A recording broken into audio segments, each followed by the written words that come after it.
Hi, Dr. Jon with Pro Chiropractic, and today we're going to look at some really cool adjustments, mobilizations for the feet, the ankles, and the knees. And all of these are tied to functional testing. So Jody here is an athlete. She enjoys doing CrossFit and hiking and all sorts of active things. And so today we're looking at her feet.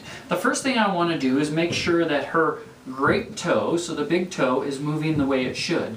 If it is moving the way it should, it allows her foot to function better as a great shock absorber. So what we're going to do is just simulate what happens as she takes each step through each activity. So what I'm going to do is I'm going to use my thumb to push up against the base of her big toe, and we're going to see how much motion she has into that toe. And she should have about 30 degrees, and I'm pushing pretty hard, and that's flexing about 30 degrees.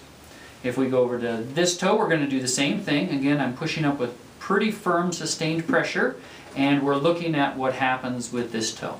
Okay? And it's pretty obvious that when I load this toe, we've got about 5 degrees of range of motion. So basically what's happening is each step she takes as she's active, her toe is having to move in a different way. And that's why we can see that there's a little bit of deviation on the inside. The body will find its way around this. Now when that happens, the foot will collapse a little bit more to accommodate some of those forces. So it'll have what we call forefoot pronation. And that'll affect the ankle and the knee. So now we're moving on to an ankle test, now that we've identified that. And we'll show you the adjustment in just a second to take care of this. All right. Next thing we're going to do is called a forced dorsiflexion test. Basically, I'm going to have her fully relax, and I'm going to push about as hard as I can up against her feet to see how things are moving. Now, if we look from the top down over here, you could see that this is going back a little further than this, and I can feel, and Jody can probably feel, that this feels spongier, this feels more fixated in there. And so what that means is as this foot moves, the talar or subtalar joint gets some restrictions and fixations in there. So now we're going to move up the chain and see if it's affecting the knees at all. So Jody, I'll have you lie on your back. We're first going to come to the unaffected side, and what we're going to do is a functional isolated test of her knee, specifically the popliteus muscle, which is a locker and unlocker of the knee right behind the knee itself. So I'm going to have her turn up and in, locking her leg, foot, and ankle up, and I'm going to try to push against her, and she is pretty strong in that range of motion. We're going to do the exact same thing on the other side. Again, foot down, 45 degrees, locking knee, foot, and ankle, and it's pretty obvious, hard as you can, how much that gives out. Now, along with this, she'll have some tenderness back behind the knee on one side, probably more than the other.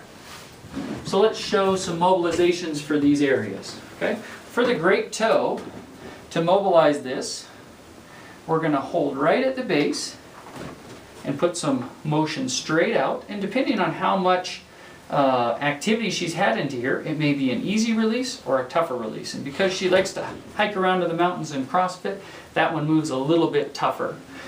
So what we would do is we would probably add some instrument-assisted soft tissue mobilization, so some Graston technique in there, as well as having her roll her foot on a tennis ball to help to release that. But the adjustment is just straight out like this. In addition, because this ankle wasn't moving right, we're going to do adjustment right here into the talus. Good, and that moved beautifully in there. And then the last adjustment would be for the tibia itself, because when that popliteus is not firing right, it typically means there's a malposition or misalignment of the shin bone against the upper leg bone. So that is called the tibia. So what we do is we have her relax back.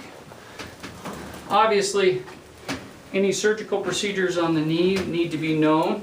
It's a contraindication to just do this on your body, so always consult with a qualified licensed chiropractor before you do anything like this.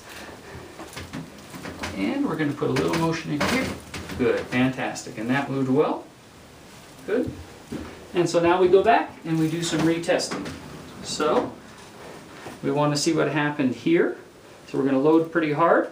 And we got about another 5 degrees of motion in there, so that's slightly better. We can still work on that. And Rome isn't built in a day on this. It takes a little bit of work to get all of that back.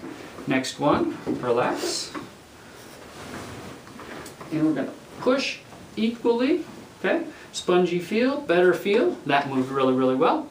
And then last of all, up and in, locking there. Hold hard as you can. Don't let me turn. And that looks better than it was.